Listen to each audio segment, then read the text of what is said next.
po, magandang umaga, magandang gabi, no? Nasa panig man tayo ng mundo, ayan. Sana po ay nasa maayos tayong kalagayan, ha? Ngayong araw na ito ng linggo, no? Ayan po, tanghali na tayong nagising. Kasi kaninang umaga, meron tayong mga ni-reading. Maraming salamat po, ha? Tapos may schedule tayo ulit mamayang gabi. Ayan, pero kung gusto niyo pang humabol, ano? Ngayong araw ng linggo, pahinga day, ayan, pwede pa po ha. Mag-chat lang kayo sa akin, ayan. Anyway, yung aking i-reading naman, gabi-gabi na sila eh. Parang mga nasa abroad sila, so ayun, mga gabi na. May alas 10 at alas 11 po ha. So bakante tayo ng mga alas 8, ayan. Alas 9, ayan. Kung gusto niyo lang naman po ha, schedule na kayo. And kung sino po may gusto magdagdag ng order dyan, ayan, mag-order na po kayo ha ng ating mga Lucky Charms, ayan. Kayo na po ang pumili kung ano yung para sa inyo ha. Yung iba nga tinititigan lang eh, tapos ano daw, nararamdaman nila na parang sila ay tinatawag ng bracelet na yun. Pupunta sila dun sa ano po, Facebook page kasi mga ano yan eh, mga naka-post. Ayan ha. I-click nyo lang po yung link na nandun sa comment section. Ako po yung naglalagay dyan para mapunta kayo sa ating Facebook page po. Okay? Salamat po ulit ha sa nagpa-reading kaninang umaga. Ayan. Si ma'am na taga US at si ma'am na taga Canada. Di ba? At yung isa po ay taga Taiwan. Nagkalat na tayo talaga ha. Global na si Mystic Daro. Di ba? Nakakatuwa. Global. Ayan. Ano tong unang latag natin? First spread, Seven of Wands. Okay. Meron tayong the Moon, the Tower, and the Two of Wands. Bakit may distraction dito? Meron din tayong Ten of Wands. And then, meron tayong Apathy card. Yun na. Apathy. Nagsisisi.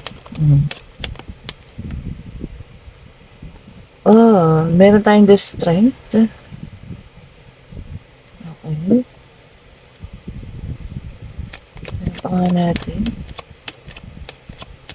Tignan pa nga natin. Puro wands ito ha. And then, meron tayong Eight of Wands. Okay. So, parang nagkaroon ng distraction, ha? Paghihiwalay. Okay. Maaring ng isang, relasyon. Okay po. Pero meron ditong ayan humihingi or nagkakaroon ng ilusyon. No? Na sana magkaayos. Ayan. Not sure kung ikaw ito ha. Ayan. Kasi pinaglaban mo na ito dati. Pero, ayan, pain lang yung dinala sa'yo. No. Ayan nga. Kasi nagkaroon siya ng iba. Ayan. Nagkaroon kayo ng distraction. Pagkasira ha. Ngayon, nagsisisi siya. And, meron siyang ilusyon na baka sakaling magkabalik pa kayo. Okay? Ang ganda Tapos ito, nakita nyo, no? Kasi ito ay pumili. Ayan. And maaari ito rin ay pabalik. Kasi nakikita nyo hawak ang globe. Ayan, And nakahawak na siya doon sa isang tungkod. So, pabalik na po iyan. And of course, ito po ay movement o paggalaw. Okay.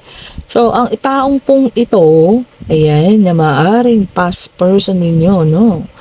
Or maaaring ito ang taong nagkaroon kayo ng matinding pain, ayan, hindi nyo maiiwasan at talaga pong magbabalik sa buhay ninyo. Okay, so hindi nyo siya maiiwasan ha. Kasi nagkaroon ng ibang karelasyon eh. Ito, ayan. Not sure kung anong nangyari, no? Kasi siguro naghiwalay na rin sila, separate ways, ayan. Maaring nagkaroon ng realization na pagtanto niya kung ano yung halaga mo sa buhay niya. Meron kasing ganun eh, no? May mga tao pong ganun, no? Na kung kailan nawala ang isang tao, sa kanila nalaman kung gaano ito kahalaga.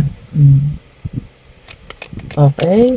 Sa iba, sa inyo, no? Baka sabihin ninyo, bahala siya sa buhay niya.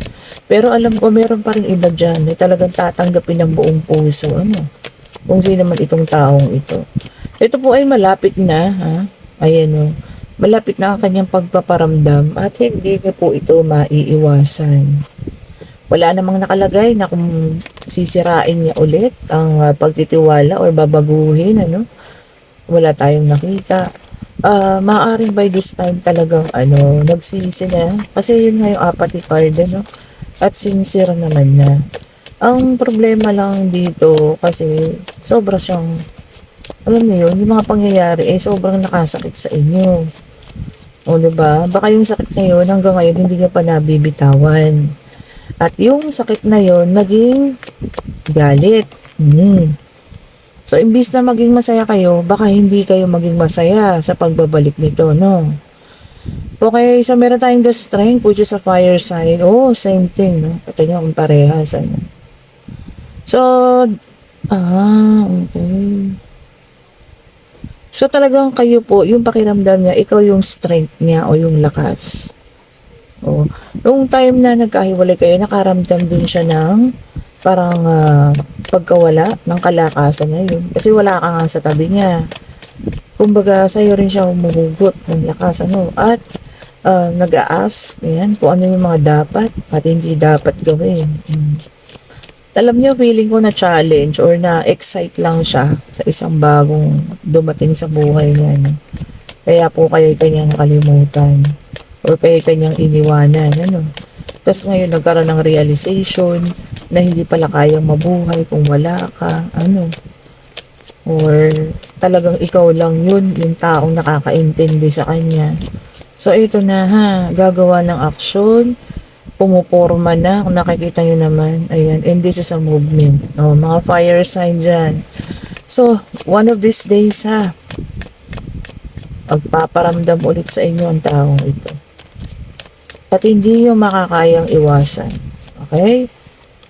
Hindi nyo kakayaning iwasan. Okay, meron tayong 6 of Wands. So, fire sign ulit. Ayan. Maaring ito rin po ay isang good news. Sabi, no? Napaparating ang kanyang pagbalik. Siguro, applicable naman ito doon sa mga taong wala namang gaanong pinag-awayan. Or yung basta-basta na lang, bigla-bigla na lang walang paramdam, ano. Yung parang nagkaroon ng naging cold lang. Ayan. Ayan ha, para naman sa iba yun na, alam niyo na, may magbabalik. Ganun yung sitwasyon nila. And then, meron tayong the chariot, which is a water sign. Ito na, movement. Naku, nakasakay na. Talagang papunta na sa inyo ha. Ayan, nakasakay na po. Nasa chariot na, no? Maaring manggagaling sa ibang lugar. Ayan. Within the Pilipinas din. Pwede rin namang sa ibang bansa, ano? Kung may kakayahan mag-travel, kung kaya, bakit ba hindi? So, ayan, ito na. Ang ganda mo. Dali, Latina. Sobrang Latina. Okay po. Kumbaga, hindi kanya ito rin, the judgment pala. Parang yun ang gumising sa kanya, no? So, ayan. Ay, nako. Ito, hindi ako sigurado sa feelings mo, ha? Sa mararamdaman mo.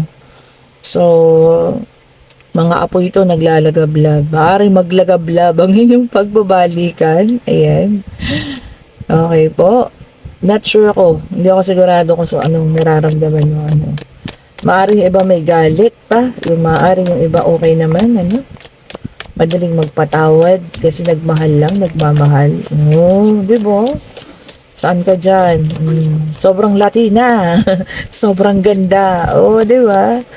Parang at the end of the day, ikaw pa rin pala at ikaw. Kadalasan po yun ang mga soulmate, ha? Yan. Hindi makalimutan. Yan, tignan pa nga natin. Kung ano pa ang paparating. Ito ay para sa iba naman, ha? Judgment kasi the awakening, ano, parang nagkaroon siya ng realization paggising, ano, na parang teka, siya yung taong ano eh, hindi ko kayang mawala. Oh. Okay, and then meron tayong two of wands, ayan, same thing, fire sign ulit, puro fire ha. Choices, oh, happiness, oh, pagpili, sabi niya, no? Mm. So, yun talaga, choices. So, ang iba sa inyo meron ding chance para pumili po ha. Kung maging masaya or forever na lang na malungkot or bitter. Oh. Sabi nga ano, meron tayo lahat ano, oras at araw ng pagpili.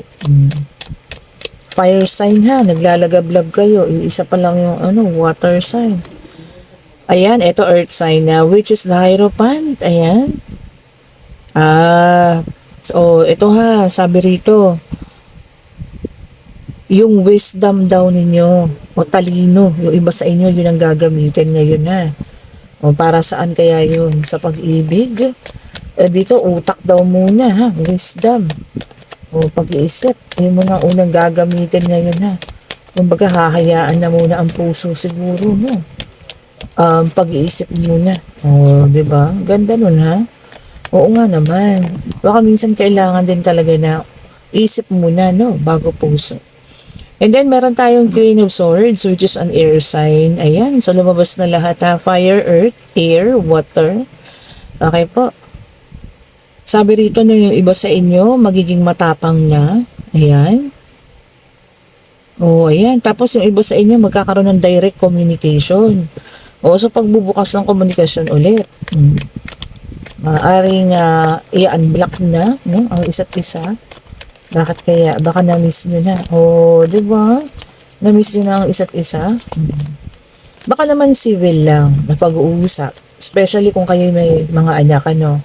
Siyempre, hindi natin yan mapipigilan. O, para sa mga anak talaga yan. Minsan naman kasi, ano eh, nakaka-realize ang tao, no? Kapag kayong nahuhuli na. Kumbaga paano kung meron ka ng iba ring minamahal o tapos saka lang naka-realize. O, mahirap yun ha. Eto na, ang kukumpleto.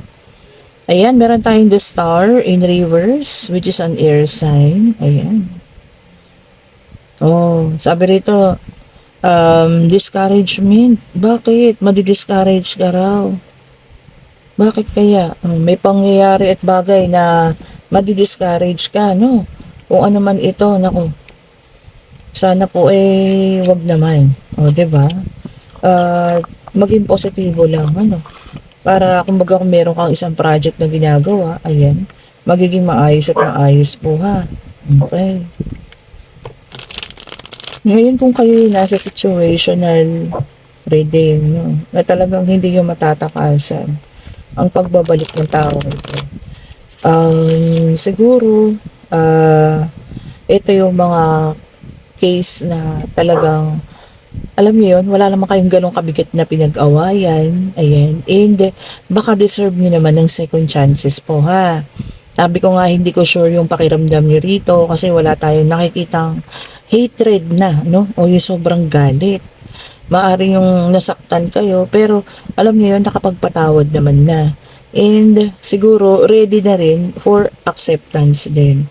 Kaya lang this time, no, siguro kung pagbibigyan niyo ulit, bigyan niyo po ng ano, time. Ayan. Huwag yung ipakita niyo na naman yung sobrang pagmamahal niyo ha. Okay, this time kayo naman yung maging ano, Latina, o 'di ba? Magpahabol kayo, okay po? Although, hindi naman ko sinasabi na mag-inarte ha, okay? Pero yung magpahabol kayo, okay?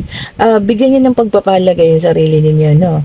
Kung talagang mahal niya kayo, ayan, ay papahalagahan niya kayo, ha? At pagtsatsagaan niya lahat. Oo, di ba? Ang ganda dun, ha? Kung talagang mahal mo ko, magdusa ka muna saglit lang. O, di ba? Magdusa ka muna saglit lang. O, di ba? Ayan, ito na, magtanong na ha. Ito na ang ating yes and no card. Ayan po. Pag-ibig, ayan. Financial, pangyayari. Kung ano man ang gusto nyo malaman, ano. Kayo na po ang magtanong dyan sa inyong mga puso at isipan ha. Ayan. Kung ano man po ito. Alam ko naman kasi yung iba sa inyo ha, kahit may konting kurot at galit pa, pero sa puso ninyo, no, alam ko, pag bumalik ang taong ito, tatanggapin at tatanggapin niyo pa rin po. Uy, comment down below ha. O, kung ako'y tama o hindi. O, ito, nag-flip. Oh, sa ngayon ang sagot po ay no. Kung ano man yung tinanong ninyo ha. So, hindi pa siya sa ngayon.